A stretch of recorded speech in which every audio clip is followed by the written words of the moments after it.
PSG Fan TV, bonsoir à tous, bonsoir à toi Joe. Bonsoir Byron, bonsoir.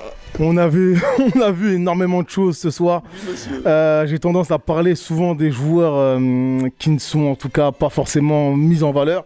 Ouais. Peut-être parce qu'ils ne jouent pas assez, peut-être qu'ils ne sont pas assez performants. Julian Draxler ce soir, donc qui a été aligné.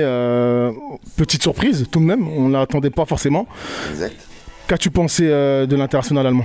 Écoute, l'international allemand a rendu une bonne copie. Je trouve qu'il a été très généreux dans l'effort, très généreux dans le repli. Il a bien participé en fait aussi offensivement. Il a d'ailleurs marqué un but qui était à la limite du hors-jeu. Donc vraiment, prestation satisfaisante. Et à titre personnel, ça me fait plaisir de le revoir entre guillemets à ce niveau-là. Ça m'a fait rappeler le Draxler du fameux PSG Barça qui savait en fait aussi se transcender. Donc c'est bien de le voir sortir de terre et de le voir en fait à niveau. Et en tout cas physiquement, il me paraît prêt. Qu'as-tu pensé également de la prestation de Diallo, donc, qui est sorti à la mi-temps, donc remplacé par Bakker.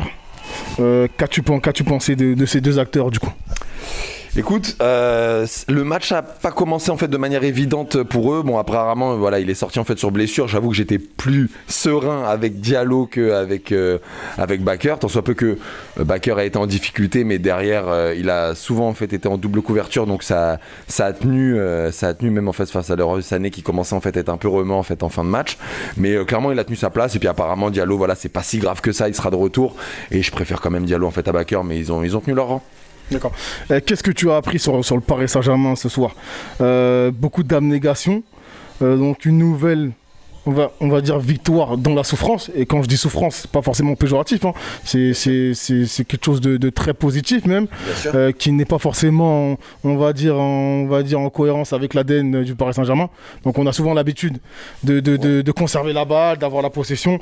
Voilà, quel enseignement tu en tires de tout cela ? Alors, je trouve ta question en fait intéressante. Je répondrai en fait oui et non, c'est pas dans notre ADN. En fait, quand on est en Ligue 1, quand on va jouer avec des équipes qui sont sur le papier plus faibles que nous, en général en fait on a la possession. Maintenant, assez rapidement dans le match, pourtant moi qui étais plutôt pessimiste en me disant ça va être vraiment très compliqué en voyant notre compo, assez tôt j'ai dit tiens, ça me fait penser à quelle physionomie, ça me fait penser au fait au match qu'on a gagné au Parc contre le Bayern PSG 3-0 où on a énormément subi et qu'au final en fait on avait en fait des fulgurances de contre-attaque, et c'est ce que ça a donné. Et en fait Mbappé, que ça soit contre le Barça récemment ou là, bah voilà, c'est les espaces qu'il lui faut, ils lui ont donné. Et alors oui, on en a subi, mais mine de rien ça commence à faire partie de notre ADN, parce qu'en finale en fait contre le Bayern, alors on subit moins, mais on subit quand même pas mal d'offensifs, et au final on arrive en fait à tenir tête. Contre le Barça chez nous, on a eu du mal. Qu'est-ce qu'on a fait avec un énorme Navas?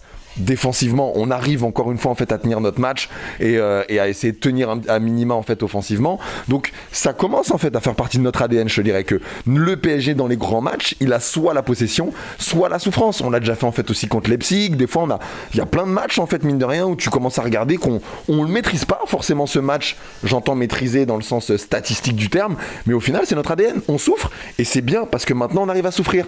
Avant on n'arrivait pas à souffrir, on les prenait les buts derrière et on sortait. On était dégoûté. Donc là, non, franchement, ravi. C'est pour moi, paradoxalement, on souffre, mais je pourrais presque parler d'un match maîtrisé dans la souffrance. Très bien, très bien. Peut-être que ça va changer, on va dire, le visuel, en tout cas la référence que tout le monde a. Lorsque le Paris Saint-Germain ne joue pas assez ou ne tue pas l'adversaire, ils ont tendance à se faire taper dessus. Peut-être que voilà, l'observation va évoluer dans ce sens. Dernière question, comment tu sens la suite de la compétition ? Comment je sens la suite de la compétition ? Je vous avoue, franchement, je suis super content. 3-2, on leur a mis une fin de série, c'est magnifique. Mais le PSG, cette saison, paraît en fait avoir plus de ressources psychologiques, donc ça c'est plutôt positif. Mais que ça soit en fait en Ligue 1 comme en Ligue des Champions, on a un peu Dr Jekyll et Mr Hyde. Et moi j'ai un peu peur de cette inconstance qu'on a actuellement. Parce que...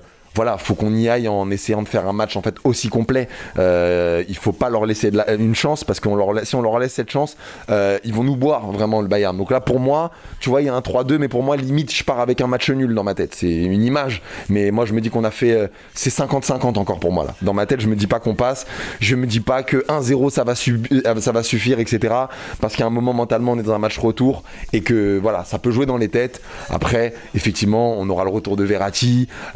Si on a Neymar en fait des grands soirs comme ça, un Mbappé qui est remuant, s'ils vont en fait à l'assaut et du coup ils vont se découvrir pour aller chercher un score, bah c'est à nous en fait d'être tranchants et pas leur permettre en fait du coup de prendre l'ascension. Donc non, plutôt confiant et on croit vraiment au fait qu'on puisse gagner au parc à l'an demi quoi.